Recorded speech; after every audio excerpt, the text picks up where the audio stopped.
بسم الله الرحمن الرحیم الحمدلله رب العالمین الرحمن الرحیم مالک یوم الدین ایاک نعبد و ایاک نستعین.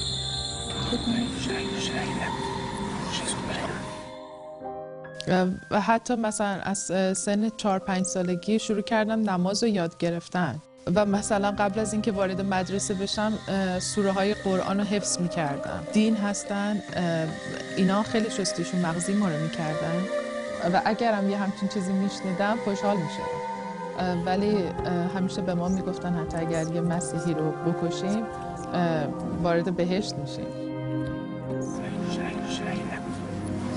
و برای همین بیشتر تلاش میکردم که قانونهای مذهب رو دقیق‌تر انجام بدم. فکر میکردم وضوء اشتباه گرفتم، دوباره هی میرفتم وضوء میگرفتم، شاید این مثلا برای یه نماز 10 بار تکرار میشد که من میرفتم وضوء میگرفتم و برمیگشتم.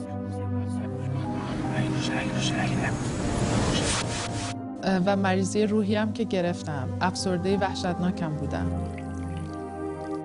احساس کردم که هیچ وقت به خدا نرسیدم و مامانم تو حالت مرگ بود. خیلی هم وابسته بودم به مامانم و گفتم که من خودمو میکشم اگه اجازه ندی تو خونه این کارو بکنم، بیرون از خونه خودکشی. ولی تو جوونی، تو آینده داری مامان جان.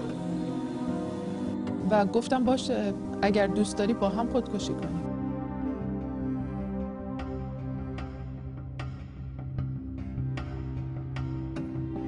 My brothers and sisters, I'm with you tonight. The Lord has a special message for you tonight. If you're hopeless, if you're oppressed, if you're planning to commit suicide, the Lord says stop. He has a hope and a future for you. If you're planning to kill yourself, stop and call me. و برای نیم ساعت با کشورما صحبت کردم. کاری که کردم انجام میدم و اگر تو بخوای پشیمون بشی من خودم تنها این کار میکنم. وقتی که رفتم توی اتاق دیدم مامانم داره دعای توبه رو میکنه و خیلی عصبانی شدم. به من ندیا، نه چایش میکنم. نمیخوام باش حرف بزنم، ولم کن. نمیخوام، قطع کن بینم. چی داره خدا فردینا؟ نمیخوام، لجبازی نکن. قطع کن، خجالت بکش. هرمز مگه کیه؟ ولم کن، کشیش هرمز کیه؟ ولی شما گفتین اگه کسی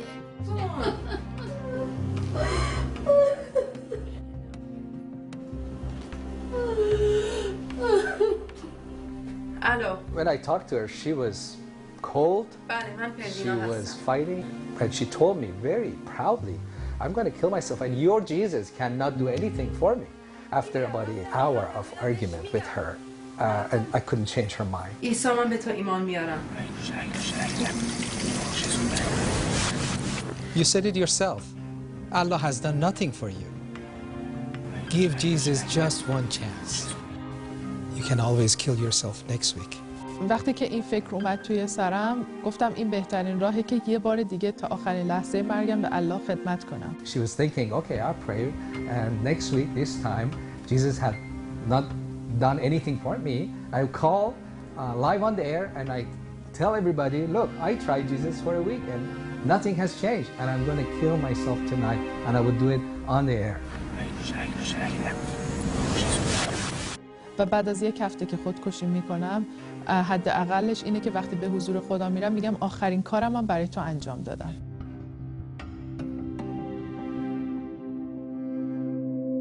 فردا صبحش که از خواب بیدار شدم، ساعت نیمه شب بود که از خواب بیدار شدم، دیدم که مامانم خیلی راحت داره تو خونه راه میره و دیگه اونطوری نیست که تعادل نداشته باشه یا دستشو جایی بگیره.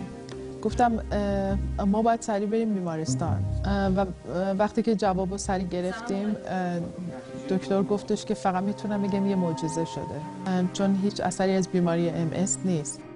چجوری میشه؟ شما خودتون گفتین که ایشون ترمینال فقط گذاشت میمون. خانم یه معجزه است و به یه امام دعا کردین. شما کجا نشون دادین؟